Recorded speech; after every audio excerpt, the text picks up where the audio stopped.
Hello, it's Mrs. Wagoner, and I'm here to share with you Milo Imagines the World by Newbery Medal-winning author Matt de la Pena and Caldecott Honor-winning illustrator Christian Robinson. What begins as a slow, distant glow grows and grows into a tired train that clatters down the tracks. A cool rush of wind quiets into a screech of steel, and when the doors slide open, Milo slips aboard. The train bucks back into motion as he and his sister squeeze into bench seats. The whiskered man beside Milo has a face of concentration. A businessman has a blank, lonely face. The wedding-dressed woman near the far door has a face made out of light, while the dog peeking out of her handbag has no face at all, just a long, lolling tongue. These monthly Sunday subway rides are never ending, and as usual, Milo is a shook-up soda. Excitement stacked on top of worry, on top of confusion, on top of love. To keep himself from bursting, he studies the faces around him and makes pictures of their lives. At a downtown local stop, the whiskered man folds up his crossword and hurries off the train. Milo imagines him trudging through brown mounds of slush. It's a 5-flight climb to his cluttered apartment, where he's greeted by mewling cats and burrowing rats.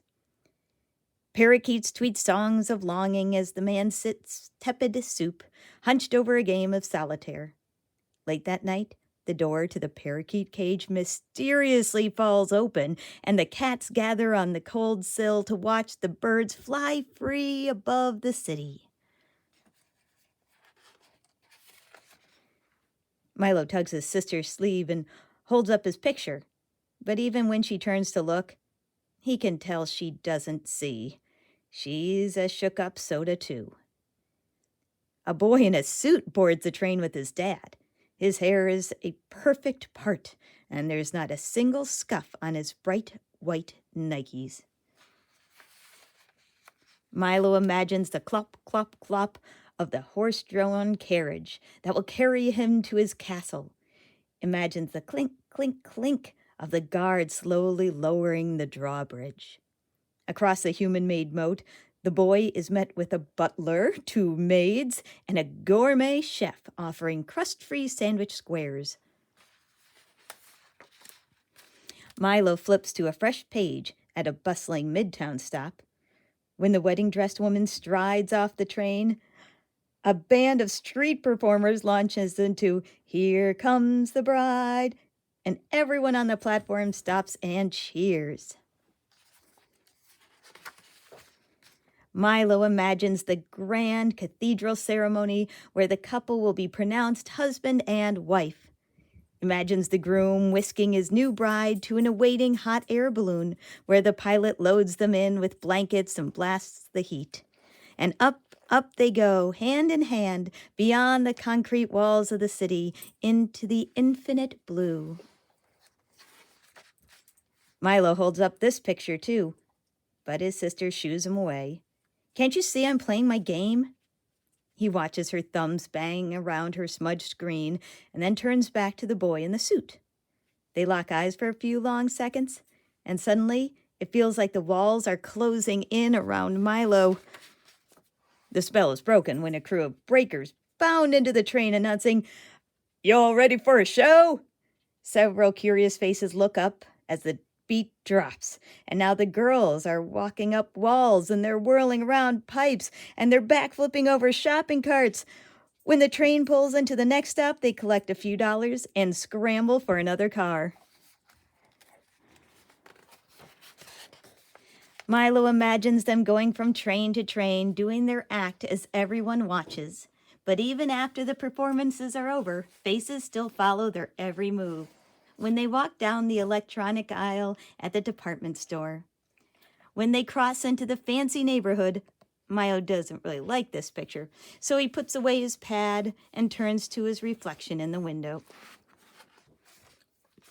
What do people imagine about his face? Can they see him reciting his volcano poem to the class? Can they hear his mom's soothing voice read him a bedtime book over the phone? Can they smell the chilly Colorado bubbling in a pot in his auntie's apartment near the cemetery? Butterflies flood Milo's stomach when it's finally their stop. He follows his sister onto the cold station platform and up the stairs. Above ground, he's surprised to see the boy in the suit a few paces ahead. He's even more surprised when the boy joins the long line to pass through the metal detector. Milo's sister suddenly bends to give him a hug. "I didn't mean to snap at you," she says. She takes his hand, adding, "You have your picture ready?" He nods, feeling the warmth of her fingers. As they slowly shuffle forward, Milo studies the boy in the suit, his dad rubbing his thin shoulders. And a thought occurs to him. Maybe you can't really know anyone just by looking at their face. Milo tries to reimagine all the pictures he made on the train. Maybe he could have done it like this instead. Or this. "Welcome home." Or this. Milo's chest fills with excitement when he spots his mom through the crowd. His sister rushes to give her a hug before pulling Milo in too. And it's in this tight triangle of familiar arms that he feels most alive. When they separate, Milo flips through his pad until he finds the right picture. "I made this for you," he says, holding it up, and he watches for the smile he hopes will spread across his mom's face.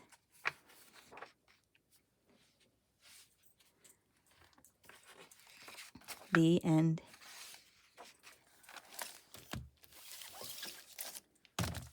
Milo imagines the world.